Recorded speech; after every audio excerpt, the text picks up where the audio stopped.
Iba't ibang uri ng groupmates sa defense. Sa research defense, makikilala mo ang tunay na pagkatao ng groupmates mo. Dito mo malalaman kung sino ang leader at sino ang extra. Una, the leader. Siya yung may color-coded reviewer. May possible questions. May script pa para sa'yo. Pag may mali ka, tingin pa lang niya, alam mo na.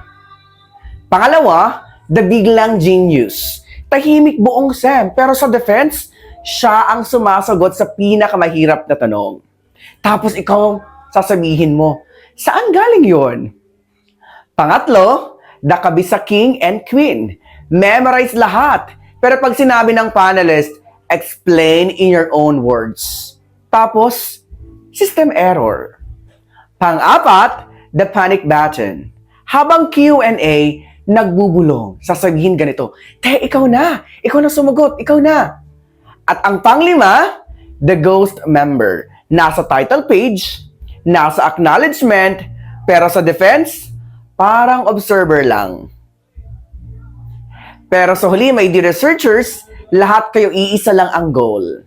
Ma'am, sir, pasado na po ba? Tag your groupmate. Alam ko may kakilala ka. Thank you, my dear researchers.